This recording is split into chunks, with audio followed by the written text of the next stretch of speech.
Hello friends, welcome to daily current affair series of crispy info. आज है 21 जून 2025। Start करते हैं हमारे करंट अफेयर्स को। तो सबसे पहले नेशनल न्यूज़ से शुरू करेंगे। स्टार्ट करते हैं। PM Modi's historic Croatia visit strengthening India's gateway to Europe. तो हमारे देश के प्रधानमंत्री अभी क्रोएशिया के विज़िट पे थे और ये उनका पहला विज़िट था। और इंडिया का जो फॉरेन पॉलिसी है उसके में एक स्ट्रैटेजिक जो है वो शिफ्ट देखने को मिल रहा है, क्योंकि हमारा जो कनेक्टिविटी है वो अब सेंट्रल और ईस्टर्न यूरोप से बढ़ते हुए नज़र आ रहा है। तो क्रोएशिया को अगर हम ध्यान से देखेंगे मैप में, तो क्रोएशिया के वेस्ट में मेडिटेरेनियन सी है, उसके पास एड्रियाटिक सी है, तो एड्रियाटिक सी एक्सेस भी मिल सकता है। और क्रोएशिया जो है वो यूरोपियन यूनियन का एक मेंबर है, उसके साथ साथ नेटो का भी मेंबर है। और बहुत सारे इन्वॉल्वमेंट हो सकते हैं अगर हम क्रोएशिया के साथ अपना रिलेशनशिप स्ट्रॉन्ग करें, जैसे कि जो India middle east Europe economic corridor है उसके ऊपर हम फोकस कर सकते हैं। और क्रोएशिया जो है वो इंडिया को एक इम्पॉर्टेंट ट्रेडिंग पार्टनर बन सकता है और इससे हमारे जो जियो पॉलिटिकल एडवांटेज है वो भी मिल सकता है, खासकर अगर हम यूरोप को अगर एक्सेस करें तो क्रोएशिया एक अच्छा कंट्री हो सकता है जिसके माध्यम से हम यूरोप में अपने जियो स्ट्रेटेजिक लेवरेज को मेंटेन करें। और ये एक हिस्टोरिक कल्चरल टाइज था, खासकर जो संस्कृत ग्रामर वर्क है क्रोएशियन स्कॉलर फिलिप वेजडिन, तो उन्होंने यहाँ पे संस्कृत के ऊपर काम किया है। तो ये भी एक इम्पॉर्टेंट है, इंडिया और क्रोएशिया का रिलेशनशिप को और स्ट्रेंथन करता है और मजबूत करता है। और इससे जो इंडिया का जो प्रेजेंस है खासकर वैसे रीजन में जहाँ पे बॉर्डर रोड इनिशिएटिव जो चाइना का है उसको हम काउंटर कर सकते हैं। और यूनाइटेड नेशन सिक्योरिटी काउंसिल का जो सपोर्ट है वो भी हमें मिल सकता है क्रोएशिया से। सो क्रोएशिया का एक बहुत ही अहम विजिट था by our prime minister, and ये काफ़ी ज़्यादा जो है इंडिया के लिए यूरोप के गेटवे को खोल सकता है। आगे बढ़ते हैं। India's election reforms in action, key innovations rolled out in bypolls. तो अभी इलेक्शन कमीशन ऑफ इंडिया ने कुछ रिफॉर्म्स, कुछ यहाँ पे इनोवेटिव रिफॉर्म्स जो हैं वो इंट्रोड्यूस किए हैं। जैसे जो जून 2025 का बाई पोल होने वाला है उसमें आप मोबाइल डिपॉजिट की सुविधा मिलेगी। अगर आप वोट देने जा रहे हैं तो आपको एक सिक्योर फैसिलिटी मिलेगा जहां पर आप अपने फ़ोन को डिपॉजिट कर सकते हैं। रियल टाइम वीटीआर अपडेट्स मिलेंगे, तो जो भी वोटर टर्नआउट है वो किस तरह से हो रहा है उसके ऊपर अपडेट मिलेगा। जो ईसीआई नेट है वहाँ पे इलेक्शन कमीशन का एक एप्लीकेशन है, वहाँ से आपको टाइम टू टाइम जो है कितना वोटिंग परसेंटेज है वो सब मिलेगा। और 100% वेबकास्टिंग की भी सुविधा मिलेगी। तो जो इनिशिएटिव्स है वो 5 असेंबली कंस्टिट्यूंसीज़ में रोल आउट किया गया है। और जो वोटर कन्वीनियंस है, सुविधा हो उनके लिए, जो भी वोटर्स हैं उनको सुविधा हो, एक ट्रांसपेरेंसी जो है पारदर्शिता हो, और जो पोलिंग इफ़िशेंसी है, जो दक्षता है पोलिंग की, वो यहाँ पे बढ़े। और इसको इस नज़र से हम देख सकते हैं कि ये जो ट्रायल है ये Bihar upcoming election assembly election से वहाँ पे ये कारगर हो सकता है। ये जो रिफॉर्म्स है ये काफ़ी यहाँ पे सुविधाजनक हो जाएगा वहाँ के वोटर्स के लिए। आगे बढ़ते हैं। PM Modi flags off India's first locomotive export to Guinea from Bihar. तो बिहार से पहला लोकोमोटिव जो ट्रेन है, जो लोकोमोटिव है, बोगी है, वो यहाँ पे गिनी, अफ्रीका का एक कंट्री है गिनी, वहाँ पे एक्सपोर्ट किया गया। पीएम मोदी ने इसका उद्घाटन किया। तो ये पहली बार होगी कि first ever locally manufactured locomotive, India का ही बना हुआ जो लोकोमोटिव है वो गिनी यहाँ पे एक्सपोर्ट किया जाएगा। और ये जो फ्लैग ऑफ सेरेमनी हुआ ये मरहौरा बिहार में हुआ। 20 जून 2025 को ये प्रधानमंत्री ने उद्घाटन किया इसका। और बताया जा रहा है कि 150 हाई टेक लोकोमोटिव जो है लगभग 3000 करोड़ का वो गिनी के लिए बना है। And make in India initiative के अंदर ये बना है locomotives. World class safety, comfort and performance से युक्त होगा। और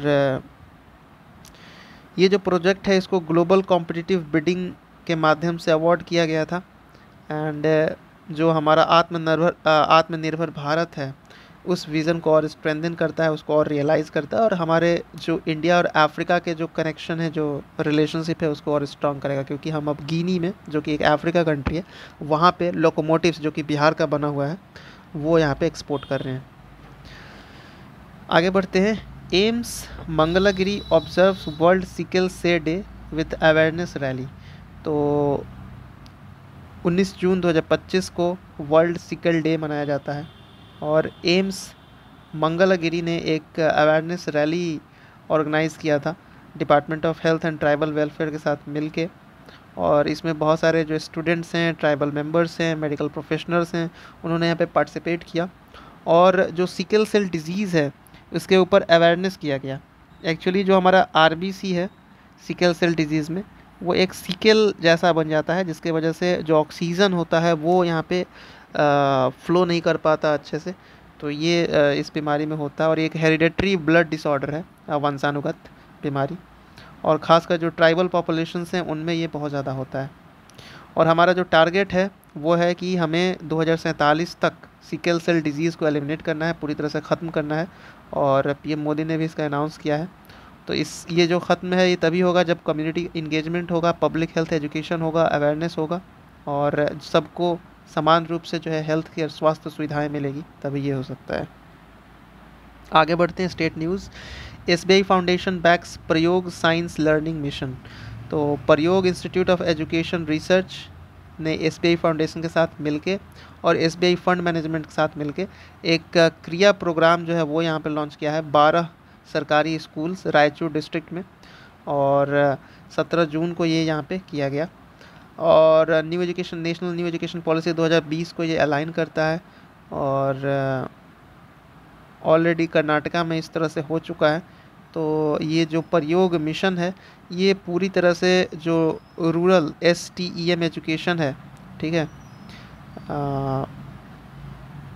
उसके ऊपर फोकस होगा और रिसर्च बैक्ड मेथड्स के ऊपर फोकस होगा। तो आप लोग बताइएगा STEM का फुल फॉर्म क्या होता है कमेंट में डाल के।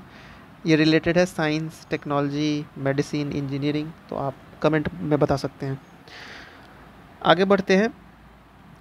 Delhi set for first cloud seeding trial by June and. तो दिल्ली गवर्नमेंट ने अब डिसाइड किया है कि हम क्लाउड सीडिंग ट्रायल्स करेंगे। क्लाउड सीडिंग ट्रायल्स में ये होता है कि आप आर्टिफिशियल रेनफॉल करवाते हो, जो बारिश होता है वो नेचुरल नहीं होता है, इसमें सिल्वर आयोडाइड वगैरह जो है उसको मिक्स किया जाता है कुछ सॉल्ट के साथ, और फिर जो है आसमान में किसी एयरक्राफ्ट के माध्यम से विमान को ले जाया जाता है और फिर वहाँ पे छिड़काव किया जाता है बादलों के ऊपर, एंड देन इस तरह से बारिश होती है, जो कि यहाँ पे आर्टिफिशियल होता है, पूरी तरह से नेचुरल जिसको हम नहीं बोलते हैं बारिश। तो 3.21 करोड़ रुपीज़ का यहाँ पे प्रोजेक्ट है और इस तरह से 5 जो है एरियल ट्रायल्स किया जाएगा सिल्वर आयोडाइड और सॉल्ट को मिला के। और IIT कानपुर जो है और IMD इंडिया मेट्रोलॉजिकल डिपार्टमेंट और बहुत सारे नेशनल एजेंसीज ने मिल के यहाँ पे ये काम करना है इनको। और ये जो ट्रायल है ये करेगा पता कि किस तरह से जो रेनफॉल इंडक्शन इफिशिएंसी है और किस तरह से हम अचीव कर सकते हैं, और इन्वायरमेंट सेफ्टी को भी ध्यान रखना है। तो दिल्ली में इस तरह का पहला जो है क्लाउड सीडिंग टेस्टिंग ट्रायल जो है जून के एंड में किया जाएगा by IIT Kanpur, India meteorological department, इन दोनों ने मिलके करना है। और सिल्वर आयोडाइड और सॉल्ट से मिलके ये जो है प्रोसेस होता है आर्टिफिशियल क्लाउड सीडिंग। कुछ इंटरनेशनल न्यूज़ देख लेते हैं। Pakistan secures $1 billion syndicated financing backed by Asian development bank guarantee. तो पाकिस्तान को यहाँ पे $1 बिलियन का यहाँ पे फाइनेंसिंग फैसिलिटी एक्सेस किया है पाकिस्तान ने, और एशियन डेवलपमेंट बैंक की तरफ से ये है। और दैट्स इट। आगे बढ़ते हैं। Global cyber security alert 16 billion logins exposed इन हिस्टोरिक डेटा ब्रीच। तो एक हिस्टोरिक डेटा साइबर ब्रीच हुआ है जिसमें लगभग 16 बिलियन जो पासवर्ड्स हैं, बहुत सारे जो डेटा हैं वो यहाँ पे लीक कर दिए गए हैं। और बहुत सारे जो कंपनीज़ हैं जैसे एप्पल, गूगल, टेलीग्राम, तो इनके बहुत सारे यूजर्स का जो डेटा है, पासवर्ड है, वो यहाँ पे लीक हुआ है। और इतिहास में इस तरह का बहुत बड़ा यहाँ पे लीक पहली बार हुआ है। और रिसर्चर्स ने यहाँ पे बताया था कि ये जो है रिसाइकल लीक नहीं है, एक फ्रेश एक्शनेबल डेटा है, ऑलरेडी ये फ्रेश लीक है और इससे काफ़ी ज़्यादा प्रॉब्लम्स हो सकते हैं। गूगल ने यहाँ पे अर्ज किया है, रिक्वेस्ट किया है यूजर्स को कि अपने पास कीज़ को बायोमेट्रिक बेस्ड लॉगिन मेथड पे आप शिफ्ट करें, क्योंकि इस तरह का थ्रेट जो है वो बढ़ रहा है। अगर आप पासवर्ड को अगर बायोमेट्रिक में शिफ्ट करेंगे तो वो ज़्यादा बेहतर होगा। और इससे ये पता चल रहा है, ये अंडरस्कोर कर रहा है, हाईलाइट कर रहा है, सिग्निफाई कर रहा है कि एक हमारे पास स्ट्रॉन्ग डिजिटल सिक्योरिटी की नीड है, जो लोगों में अवेयरनेस है वो होनी चाहिए, और साथ साथ ग्लोबल कोऑपरेशन, जो समन्वय है पूरे विश्व में, वो यहाँ पे साइबर क्राइम के खिलाफ होना चाहिए। कुछ बैंकिंग न्यूज़ देख लेते हैं। RBI eases project finance norms slashes provisioning requirement. तो रिजर्व बैंक ऑफ इंडिया ने अनाउंस किया है कि कुछ गाइडलाइंस जो प्रोजेक्ट फाइनेंस प्रोविजनिंग से रिलेटेड है, तो उन्होंने बोला है कि अब जो लेंडर्स हैं, जो लोन देते हैं, उनके ऊपर जो बर्डन है वो कम किया जाएगा। 1% रिक्वायरमेंट ही होगी अंडर कंस्ट्रक्शन लोन्स के लिए, जो कि पहले 5% था। और इससे एक फ्लेक्सिबिलिटी आएगा, खासकर कमर्शियल रियल एस्टेट सेक्टर में जो हाउसिंग लोन्स लेते हैं उनके लिए। और अगर लोअर प्रोविजनिंग रेट्स होगा ऑपरेशनल प्रोजेक्ट में, तो ये काफ़ी ज़्यादा हेल्पफुल रहेगा लेंडर्स के लिए। आगे बढ़ते हैं। Sampat Kumar becomes the first Indian MD of Nippon Koei India. तो निप्पॉन कोई इंडिया ने यहाँ पे जी संपत कुमार को मैनेजिंग डायरेक्टर बनाया है, और ये पहले इंडियन होंगे इस तरह से करेंगे, लीड करेंगे कंपनी को। आपको बताते चलें कि जो निप्पॉन इंडिया कोई है, ये एक जापानीज़ कंपनी है, और इंडिया में भी इसका ब्रांच है। उसके बहुत सारे फुटप्रिंट्स हैं, जैसे इंडिया में, वेस्ट एशिया में, एशिया पैसिफिक में। तो अब जो जापानीज़ कंपनी भी अब रीजनल एक्सपेंशन के ऊपर फोकस कर रहे हैं, लोकल एक्सपर्टीज़ को चुन रहे हैं, और इससे ये बताता है कि एक समावेशी लीडरशिप जो है वो यहाँ पे करना चाह रही है अभी, क्योंकि अगर आप दूसरे देश में अपना बिजनेस चला रहे हैं, डेफिनेटली लोकल सपोर्ट इम्पॉर्टेंट है। Professor M Satish Kumar appointed first dean of Queen's University Belfast GIFT city campus. तो जो गुजरात फाइनेंशियल GIFT सिटी है, वहाँ पे उस कैंपस में एक यूनिवर्सिटी है, क्वींस यूनिवर्सिटी, और इसके बेलफास्ट का जो कैंपस है वो गिफ्ट में है। तो अब प्रोफेसर एम सतीश कुमार को पहला डीन बनाया गया है इस कैंपस का, और इससे यूके इंडिया एजुकेशन टाई और इम्प्रूव होगा, क्योंकि ये जो यूनिवर्सिटी है ये यूके की है। आगे बढ़ते हैं। कुछ एग्रीमेंट न्यूज़ देख लेते हैं। इंडिया और साइप्रस ने, अभी भारत के प्रधानमंत्री साइप्रस के दौरे पे थे, तो वहाँ पे MOU साइन किया गया है। UPI सर्विसेज को अब जो है वो बढ़ाया जाएगा क्रॉस बॉर्डर पेमेंट करने के लिए। तो किसी देश के बीच अगर पेमेंट होता है, तो अभी UPI सर्विसेज इंडिया और साइप्रस के बीच हो सकता है। एंड इंडिया और साइप्रस ने यहाँ पे एक सिग्निफिकेंट स्टेप लिया है। National payment corporation of India और यूरो बैंक ने मिलकर, यूरो बैंक साइप्रस ने मिलकर एक MOU साइन किया है, मेमोरेंडम ऑफ अंडरस्टैंडिंग, कि अब UPI सर्विसेज को इंट्रोड्यूस किया जाएगा मेडिटेरेनियन रीजन में। और मोदी के जो विजिट था उसमें ये फाइनलाइज किया गया। खासकर जो क्रॉस बॉर्डर ट्रांजैक्शन है, एक कंट्री से दूसरे कंट्री के बीच जो ट्रांजैक्शन होता है, खासकर जो टूरिस्ट्स हैं उनको हेल्प मिलेगा, बिजनेस पर्सन को हेल्प मिलेगा, इन्वेस्टर्स को हेल्प मिलेगा, और इससे जो ट्रेड है, जो व्यापार है, उसके ऊपर बूस्ट होगा, और फाइनेंसिंग कॉपरेशन भी होगा। साइप्रस बताते चलें कि एक फॉरेन डायरेक्ट इन्वेस्टमेंट का एक मेजर कंट्रीब्यूटर है इंडिया में, विदेशी जो निवेश होता है हमारे देश में। और MOU भी साइन कर रखा है इन्होंने नेशनल स्टॉक एक्सचेंज जो गिफ्ट सिटी है उनके साथ।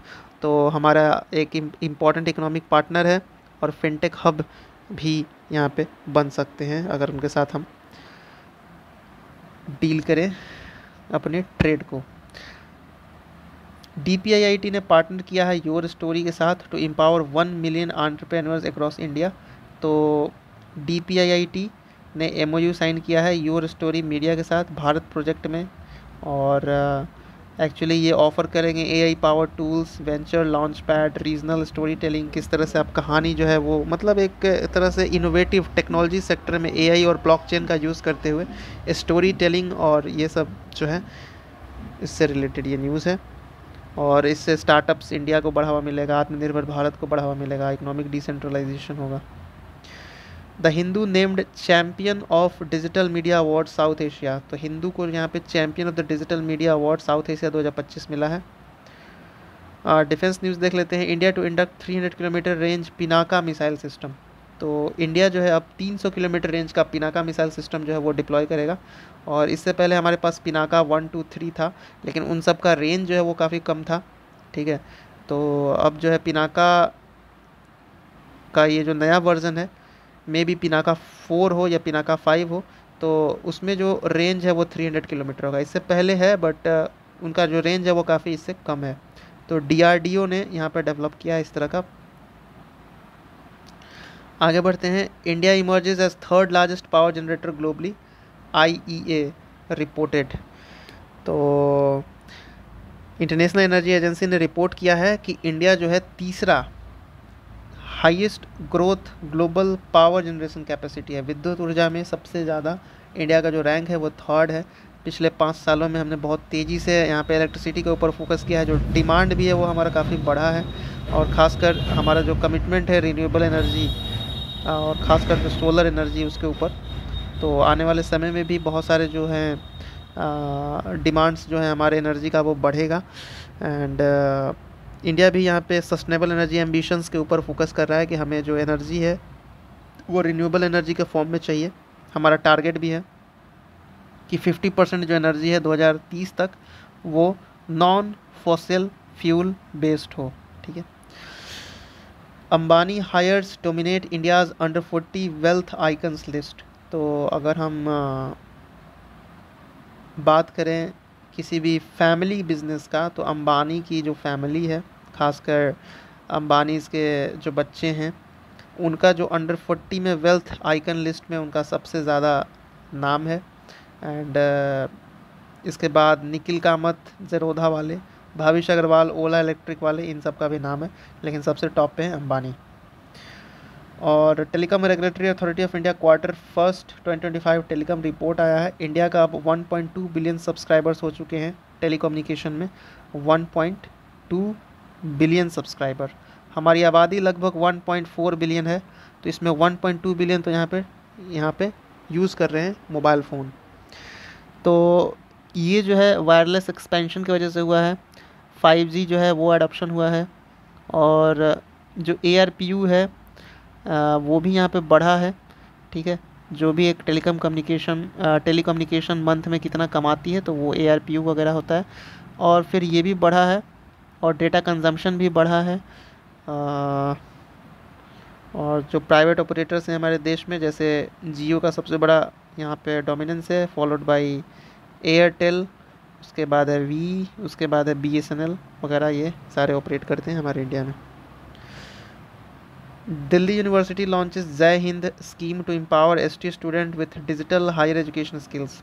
तो दिल्ली यूनिवर्सिटी ने लॉन्च किया है जय हिंद स्कीम, और इसमें जो शेड्यूल ट्राइब के बच्चे हैं, खासकर जो रिमोट रीजन के, उनको यहाँ पे बेसिक कंप्यूटर ट्रेनिंग सिखाया जाएगा, और CUET का प्रिपरेशन किस तरह से वो कर सकते हैं। जो CUET टेस्ट होता है उसका यहाँ पे प्रिपरेशन कैसे कर सकते हैं। तो फर्स्ट बैच जो है 25 स्टूडेंट का बनाया गया है। मणिपुर के बच्चे हैं, बेसिकली जो शेड्यूल ट्राइब वाले बच्चे, तो उनको यहाँ पे सिखाया जाएगा किस तरह से स्किल बिल्डिंग करना है, और ट्राइबल पार्टिसिपेशन जो है इससे हायर एजुकेशन में इम्प्रूव होगा। Honda successfully tests reusable rocket, a new challenger in space tech. तो होंडा ने यहाँ पे एक टेस्ट किया है, और इन्होंने स्पेस रेस में अपना डेब्यूट किया है। पहला यहाँ पे रीयूजेबल एक्सपेरिमेंट रॉकेट 17 जून 2025 को होकाइडो फैसिलिटी, जो कि जापान में बेस्ड है, वहाँ से इन्होंने लॉन्च किया। और US और चाइना के बाहर इस तरह का यह पहला रीयूजेबल जो रॉकेट्स होते हैं, जो कि आसमान में जाते हैं वापस और फिर वापस आ जाते हैं पृथ्वी पे, इसको बोलते हैं रीयूजेबल रॉकेट। तो इस तरह के पहली बार यहाँ पे लॉन्चेस हुए हैं, जो कि यहाँ पे US और चाइना के बाहर हुआ है। एंड होंडा, जो कि यहाँ पे एक सीरियस प्लेयर है कमर्शियल स्पेस इंडस्ट्री में जापान से, तो उन्होंने यहाँ पे ये टेस्टिंग किया।